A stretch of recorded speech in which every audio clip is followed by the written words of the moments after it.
Hai semua, hari ini aku mau menceritakan tentang salah satu episode dari drama Korea favorit aku yang berjudul Boys Before Flower. Drama Korea ini udah sangat lama ya, dari tahun 2009, tapi ceritanya masih sangat bagus. Oke, langsung aja. Berawal ketika Jandi yang ada di tempat kerjanya. Jandi menonton berita di televisi, menampilkan tentang perusahaan Shinhwa Group yang sedang mengalami krisis dan meninggalnya CEO Go Bun Hyun secara tiba-tiba, serta pewaris Shinhwa Group yaitu Go Jun Pyo. Jandi segera mematikan televisi dan langsung teringat bahwa dia sudah berpisah dengan Go Jun Pyo selama 6 bulan dan tidak pernah mengabarinya. Lalu datanglah seorang kakek-kakek yang ingin memesan makanan, pangpyeongchae, sup yang berisi berbagai sayuran berbumbu. Tapi Jandi dan temannya si Gaul menjelaskan bahwa tempat ini adalah restoran bubur, jadi tidak ada menu seperti itu. Si kakek tetap ingin makan itu. Akhirnya bosnya Jandi memasakkan menu makanan itu dan langsung disajikan ke kakek. Kakek itu makan dengan lahap. Karena di luar sedang hujan, Jandi memberikan payung untuk kakek. Lalu kakek berkata bahwa Jandi mirip dengan bunga lotus. Tetapi Jandi tidak mengerti apa bunga lotus itu. Setelah mengatakan itu, si kakek pergi. Terlihat Jandi yang sedang duduk bersama ayah, ibu, dan adiknya. Mereka semua sibuk mengerjakan kerajinan tangan dengan sebuah boneka. Lalu Gangsang, adiknya Jandi, mengatakan bahwa boneka ini sangat mirip dengan Go Jun Pyo, mempunyai rambut kriwil dan bibir yang sama. Tetapi ayah dan ibunya Jandi menyangkalnya bahwa itu sama sekali tidak mirip. Jandi merasakan sakit di bahunya lagi. Ibunya pun juga mengalami kesakitan di bagian leher dan pundaknya. Sang suami dan Gangsang langsung memijatnya. Di dalam kamar, Jandi berbicara sendiri dengan boneka, memakaikan kalung pemberian Junpyo ke boneka. Melihat kembali isi pesan dari Junpyo. Tiba-tiba telepon berdering. Jandi mengangkatnya. Di telepon itu mengatakan bahwa orang tua Jandi diterima bekerja. Jandi sangat senang dan langsung keluar dari kamar. Ternyata itu semua berkat Jiho Sunbae. Jiho Sunbae yang sudah menerima mereka bekerja. Jiho Sunbae berdiri dengan sangat gagah, memimpin jalannya suara musik, dengan lihai mengayun-ayunkan tangannya ke kiri dan ke kanan. 수고하셨습니다.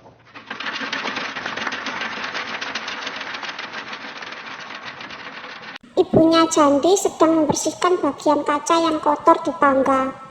Secara tidak sengaja kakinya terpeleset dan langsung ditangkap sama Jiho Sunbae. Ibunya Jandi sangat kaget dan terpesona dengan ketampanan Jiho Sunbae.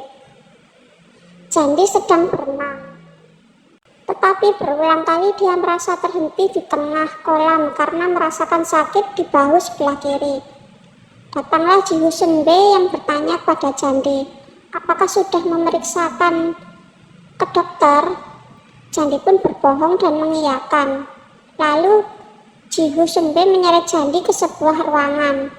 Di sana disuruh duduk dan berbicara di hadapan kamera.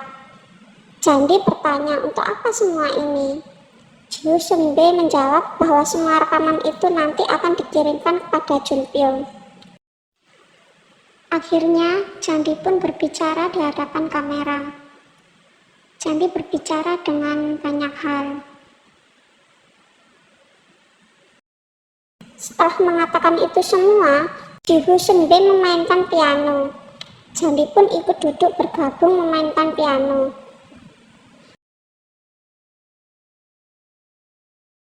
Kakek itu datang lagi ke restoran bubur tempat Jandi bekerja, memakan dengan menu yang berbeda lagi, mengatakan bahwa makanannya tidak enak dan tidak menarik.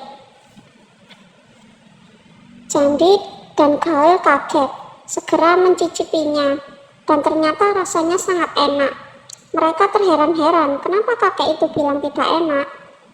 Telepon Jandi berdering. Jandi mengangkatnya. Itu adalah Ji Hussein menyuruh Jandi untuk segera keluar karena di luar sudah ada dia yang menunggu, ingin mengajaknya ke suatu tempat. Tempat itu adalah rumah sakit. Di sana Jandi diperiksa mengenai bahunya. Setelah keluar dari ruangan itu, Jandi terus berjalan dengan raut wajah yang sangat sedih. Hasil pemeriksaan dokter mengatakan kalau bahunya cedera parah dan sangat mustahil untuk bisa berenang lagi. Jandi duduk termenung dan menangis di tepi kolam renang, meratapi nasibnya, harus bagaimana menghadapi masa depannya. Karena Jandi sangat suka berenang dan ingin menjadi perenang yang hebat. Ji Hussein menghibur Jandi dan menghapus air mata Jandi, mengatakan kalimat yang menenangkan buat Jandi. Ji Hussein mengajak Jandi ke rumahnya. Di sana, Ji Hussein menceritakan tentang tragedi di masa lalu, tentang bagaimana kematian orang tuanya.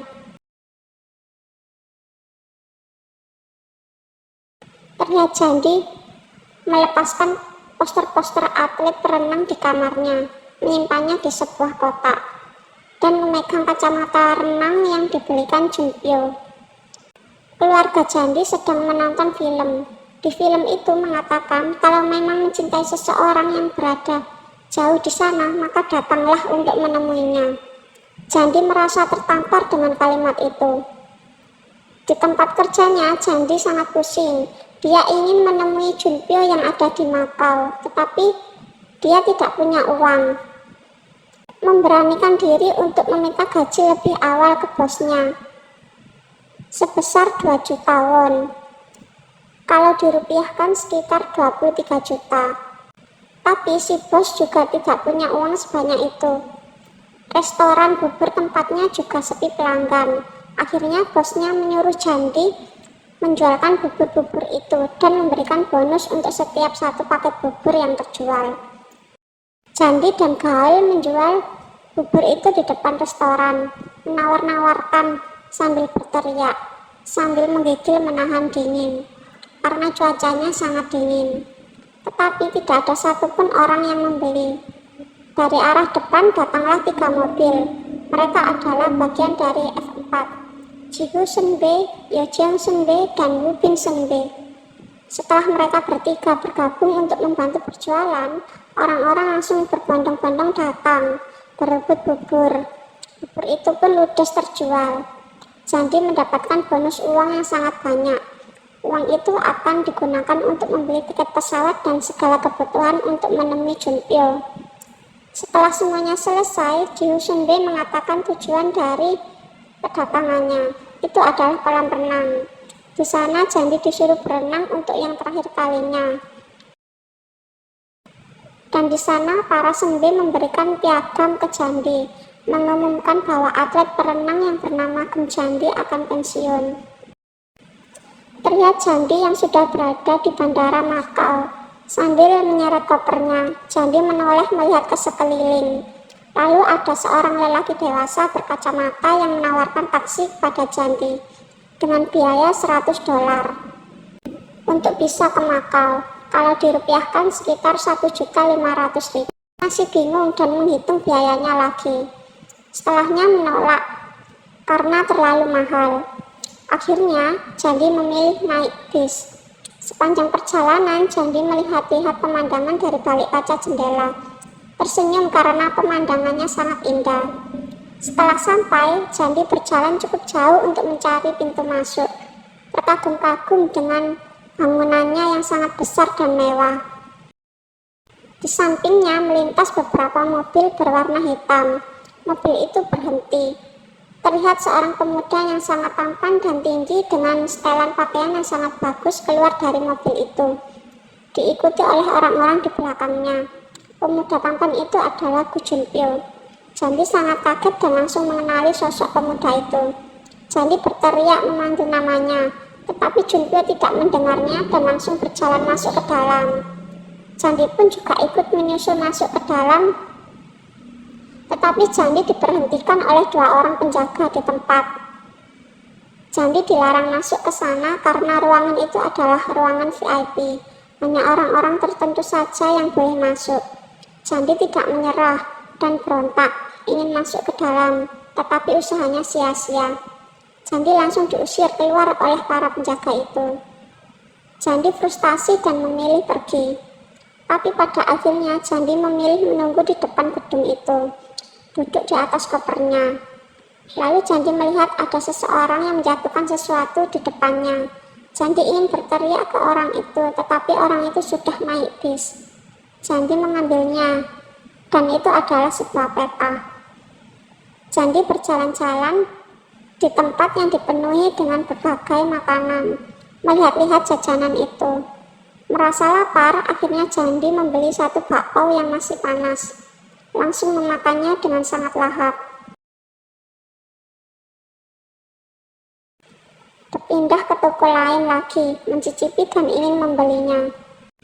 Dari arah belakang ada laki-laki yang mencoba membuka tasnya Candi, mengambil dompet Candi. Orang itu adalah pencopet. Lalu datanglah wanita asing yang memegang tangan pencopet itu, diarahkan ke belakang.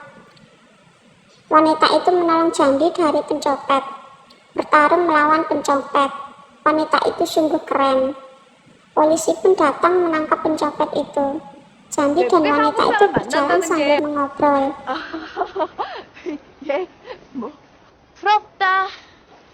Lalu wanita itu mengajak Candi untuk membeli daging dendeng.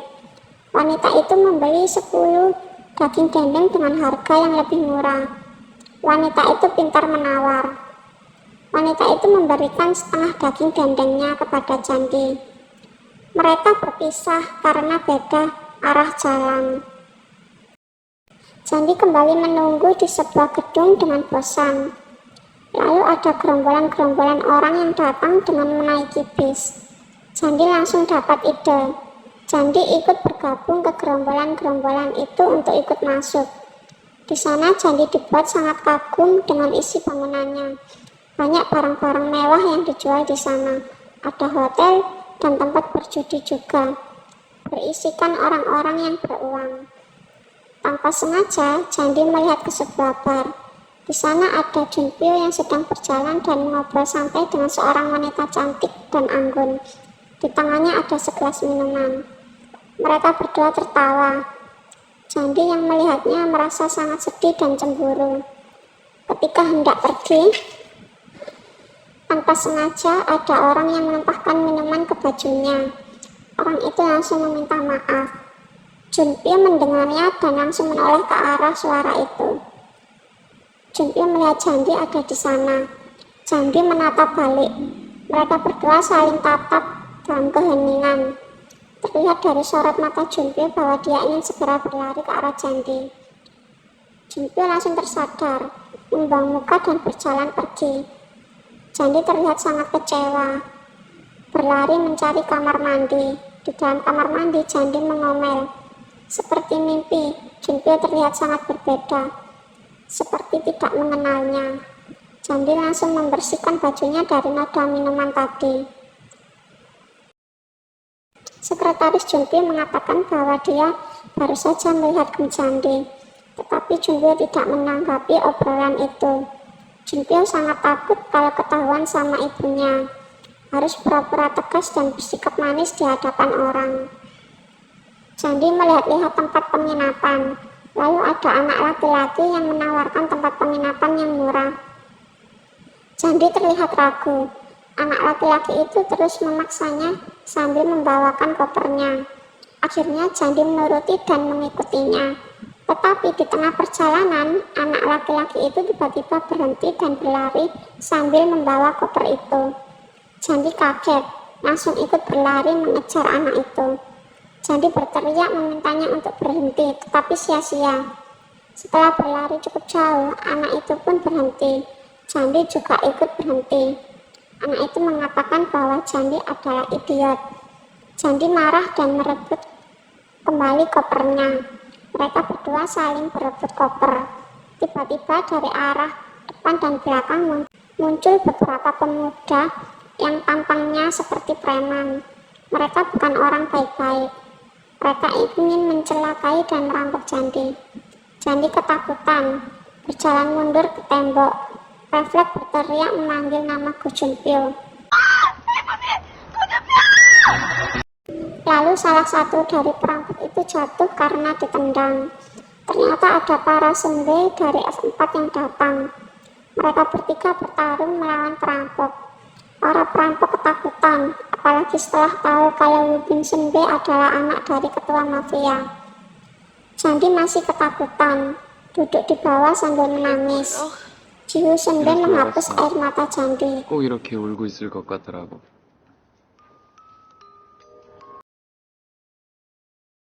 Mereka berempat duduk berkumpul di sebuah ruangan. Yo Jiang masih berusaha menghubungi Junpyo, tetapi tidak dihiraukan. Junpyo sangat sibuk. Lalu Yo Jiang bertanya kepada Jandi, apakah dia sudah bertemu Junpyo? Jandi berbohong dan mengatakan kalau dia belum bertemu Junpyo. Terlihat Junpyo yang sangat sibuk dengan berkas-berkasnya, ditemani dengan sekretarisnya membahas tentang pekerjaan. Jandi dan para senbei berjalan-jalan, bersenang-senang, menari dan bernyanyi. Melihat-lihat topeng yang sangat cantik dan memakainya.